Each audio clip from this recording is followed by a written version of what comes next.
You don't need anyone's permission to be amazed. When something fills you with awe, don't go looking around to determine if your awe is correct.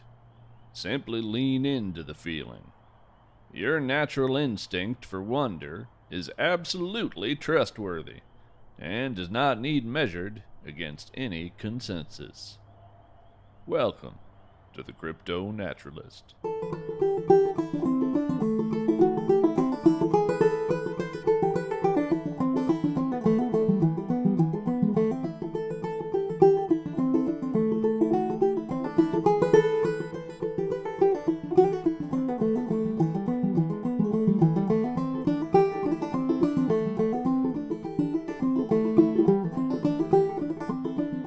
Good morning, listeners. I'm here on the doorstep of dawn, the eastern edge of night just beginning to soften, beginning to glow with anticipation of the coming sunrise. And, while I am laying on my belly on cold, gray pavement beneath my RV, I feel the warmth of home all around me. Why? Well, I'm in a foundational location for my vocation, a place where many a crypto-naturalist has gotten their start and heard the call of hidden nature. If you haven't guessed it by now, I am, of course, talking about a Waffle House parking lot. Oh, I love this place. The circle of yellow light, akin to the inviting halo of a campfire in a dark wood clearing, a beacon to benighted travelers. The friendly block letters, plain and unadorned, proclaiming to all who see them, this place is as simple and fundamentally nourishing as the night that surrounds it. Yes, I suppose Waffle House must also exist under a bright noonday sun, just, not in the same way. My Waffle House is a place of dusk and dawn and deepest midnight. That's the place that seems to call to cryptid and road-weary wanderer alike. And call it did, catching my eye and drawing me in, coaxing me to park Cassandra at the far edge of the pavement near a shaggy stand of blue spruce. It's nearly 5:30 a.m. here.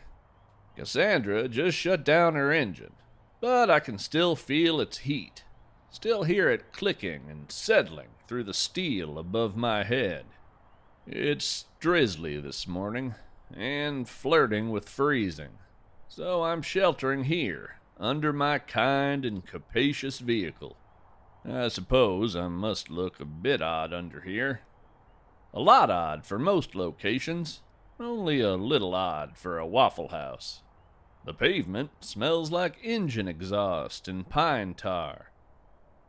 I've angled my body so I can see both the reflection of the Waffle House sign in the mirror of a still puddle and the crumbling edge of the parking lot beneath the skirts of those dark and shifting spruce. Just before switching on my recorder, I reached into my pocket and retrieved a handful of bait. I made a little pile of it near the edge of the lot and scooted back into the deeper shadows. The bait consists of a few pale chunks of quartz, a scribble of copper wire, and 3 tiny springs recovered from broken click pins. That little heap of treasures glints gold in the glow from the Waffle House. Some of you listening will have an inkling about what that bait is meant to attract, and some of that will be thinking I'm wasting my time. There have been several confident reports in the last parcel of years that the humble Mecha-Shrew had taken its final bow and exited the stage forever, one more noble species concluding the project of its years on Earth, leaving those of us who remain marked with its conspicuous lack. I received a few notes correcting my assumptions when I reported hearing one of the amazing critters back in episode 35. Having a hearty respect for my own fallibility, I took the matter as closed. I started thinking of the Mecha-Shrew as firmly in the past tense, and yet there have been recent mutterings. Mutterings from newer CryptoNaturalists, not so weighed down with accumulated knowledge and the insidious assumptions that follow an experience's shadow. Folks living those fortunate years as a newcomer, the effortless and open attitude of curiosity walking hand in hand with natural ignorance, a truly fortunate pairing for those of us who value wonder and discovery. These special community members don't know that the Mecha-Shrew is supposed to be extinct, and several of them have spotted signs in the waffle-scented underbrush that gainsay conventional wisdom on the topic. That spark of hope kindles a fire in me, and that burning light led me to this spot and this recording. Also, I keep my ears open while sitting at the bar and enjoying my hash browns and coffee. I've heard news of hubcaps wandering off. I've heard rumblings of dropped keys, seemingly growing legs and scampering off into the leaf litter. I've heard reports of thin, metallic music lapping like placid waves at the edge of the pavement. So, here I am, waiting for a clockwork sound or a flash of metal near my little piled offering. If you're thinking to yourself, gee, you sure are talking a lot for somebody lying in wait, let me assure you that while the Mecha-Shrew is wary of large movements, they are drawn to vibration. By all accounts, they seem to enjoy being in the presence of human speech. They were, after all, originally created by a human toy maker. A visitor approaches from my waffle word side. Hey, bud, you coming inside? Want us to start your usual? Oh, that's awfully kind of you, but I'm preoccupied at the moment. I hope to be in eventually. Some field work, huh? Well, I can bring it out to you, if you like. Well, that offer is hard to resist. Let's see, hash browns scattered, covered and chunked, one waffle, coffee with cream and sugar. Huh. Yeah, that's me. You know, I don't think I've ever been to this particular location. I'm a bit surprised that you know that. Ah, we know you. It'll be out in a bit. All right, then. This place never ceases to surprise me. Speaking of pleasant surprises, how about a little poetry? It's time for today's Hidden Lore segment. On the question of the happiness of clams. Nestled in the seabed, below curtains of swirling silt, mollusks burrow and hinge, yawning suction, admitting phytoplankton, agricultural runoff, and microplastics, expelling what they can into the turbidity above. Their shells vibrate with the subaquatic tremors from motorboats, streaking like silver comets in their wavering sky. Otherwise, they are still, self-contained, timeless in their calcareous valves. On them, whole ecosystems gorge and feed, roseate spoonbills and families from Little Neck. But at night, when the tide sucks back, and the moon glistens on salt-studded mud flats, they sing waterspout plumes, sand-popping squeaks, and snapping their ligaments to cast a net. They thrust their burrowing feet down into the oily muck and dance. And there you have it. Aren't we all happy as clams, doing as best we can in our imperfect corners of an imperfect world, yet reaching for the power and wisdom to plant our feet in the muck, snap our fingers, and dance? Emily Benson lives in western New York with her husband and 2 sons. Previous publications include Deep Wild Journal, Gastropoda, Literary Mama, Moist Poetry Journal, Paddler Press, and the Dilly Down Review. Her work can be found at emilybensonpoet.com.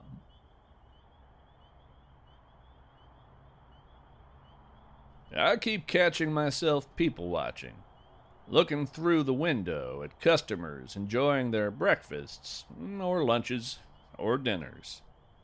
A group of college kids that looks to be up late rather than early is in a booth by the nearest window, laughing in such a way that I think I can see minerals accreting around the fossil of an enduring memory. An older gal with a John Deere hat is at the bar, chatting to the cooks' backs with a comfort that speaks of habit. Wait, I hear something. Yes, there's a clinking musical note off to my right. Hope the mic is picking it up.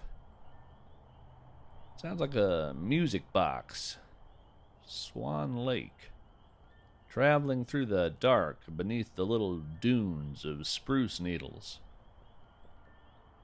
It is honestly difficult to keep talking. I want to hold my breath, but I know that the vibrations of my voice are a welcoming mystery to a Mecha-Shrew. If that's what I'm hearing, perhaps the poetry drew it in. Perhaps the steps of the kindly Waffle House employee. It's too early to tell. Well, since I need to keep talking, I'll tell you a bit about what I know of the history of the Mecha-Shrew, a matter of some debate. The predominant theory places the origin of the species on the workbench of a brilliant toy maker who lived in the woods of western Maine near the start of the 19th century. She was a recent immigrant to the U.S., though ideas differ as to her birthplace. The most popular theory says she came from Mumbai. The thing about being brilliant and adamant about privacy is that she managed to craft an obscuring veil of mystery just as well as she cooked up mechanical marvels. Even her name is lost, leading many in my field to simply call her the Toy Maker. From what little we do know of her, I think she would approve of both the title and the anonymity. At least I hope so. She seems to have built the first Mecha-Shrew, and, intentionally or not, part of their form and function allows them to build more of their kind, harvesting appropriate materials from the environment and, well, reproducing. They stockpile common components in their burrows, and when the time is right, they construct new individuals, expanding their species. They've also been observed modifying and growing themselves, a trait I think we humans can appreciate, a relatable behavior. Wait, there, I see a dull copper gleam, and yes indeed. Listeners, I'm happy to report that there is at least one Mecha-Shrew left in the world. She's approaching my bait. At a glance, she looks primarily composed of copper or brass, about the size of a red squirrel, minus the fluffy tail. Her eyes look like dark opals, ovular pools of midnight, containing fractured shards of a rainbow. I can see gears spinning within her frame, but their movement is too fast and too diverse to parse. She's pawing through the pile with metallic claws. I can just see points sharp as thumbtacks, translucent like splinters of glass. Looks like she's selected the quartz and bundled up the copper wire, but seems uninterested in the springs. I thought those would be a hit. She's stuffing her cheek pouches. They bulge looking like two half-spheres made from miniature chainmail, shining like fish scales in the pale light of a nascent dawn. Oh, there she goes. Something startled her. Off she went, diving into the soil beyond the blacktop as smooth and fast as a frog disappearing into a woodland pond. She must have gone far and fast, because I no longer hear her music. How I love being the bearer of good news. And so, the Mecha-Shrew lives on, as I would have suspected if I had just stopped to suspect about it. A good lesson to myself to leave a little room for doubt and curiosity on any given subject. I am dearly glad that the Mecha-Shrew still shares our world. You know, entropy wears away at many systems, but the will to connect, build, and rebuild is not subject to the physical laws of the universe. The Mecha-Shrew seems to embody this footnote on the idea of entropy. Life, will, love, hope, all wild cards, scampering about in this big, strange universe, making all this jumble of matter and energy a bit more interesting and unpredictable with their presence here. Order up. Ah, looks wonderful. Sure you don't want me to help you carry this inside? I appreciate it, but my work has gone very well, and I think I'd like to drink my coffee out here and watch real dawn settle onto these lovely trees. And there's just something grand about drinking a hot beverage out in the cold. I gotcha. Toss a pebble at the window if you need anything. Will do. I'll bring my dishes in when I'm finished. Cool, keep an eye on that silverware. Lots of Mecha-Shrews around here. But I guess you know that. I do now. Thank you. Well, there's another reminder. Best to take the humble and wise approach and assume you never have the market fully cornered on knowledge or expertise. A little gratitude, a little humility. They, like biodiversity or creative empathy, make our world a richer place to live. Until next time, we're all strange animals. So, act like it.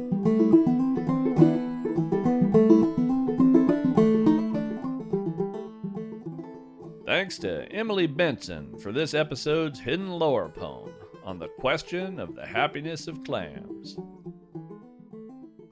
Thanks to our editor and producer, Tracy Barnett, for providing the voice of our kind Waffle House employee. Jarod K. Anderson's third poetry collection, Leaf Litter, is now available from most online booksellers or at CryptoNaturalist.com/books. To find bonus content and a variety of strange rewards, support our show by visiting patreon.com/CryptoNaturalist. You can also help by rating, reviewing, and telling a friend. The CryptoNaturalist is written and read by Jarod K. Anderson. For books and poetry collections by Jarod K. Anderson and Leslie J. Anderson, visit CryptoNaturalist.com/books. You'll find information about submitting your poetry or prose for our hidden lore segments in the About section of our website at CryptoNaturalist.com. This show is produced and edited by Tracy Barnett. You can find them online anywhere at TheOtherTracy or TheOtherTracy.com. Thanks to Adam Hurt for the use of his song Garfield's Blackberry Blossom from his album Insight. For more information on Adam's music, performances, and teaching, visit adamhurt.com. Reminder, transcripts of this and every episode are available at CryptoNaturalist.com. Stay curious, stay wild, stay weird.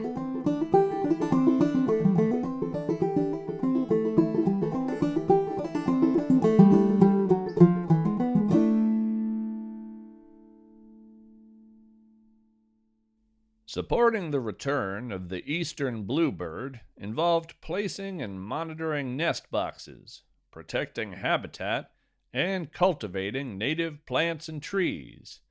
You can support Mecha-Shrews by leaving your garage door slightly ajar, placing a shallow dish of pennies or wingnuts in your landscaping, or tossing a bit of quartz or assorted clockworks into the bushes on your next visit to a Waffle House.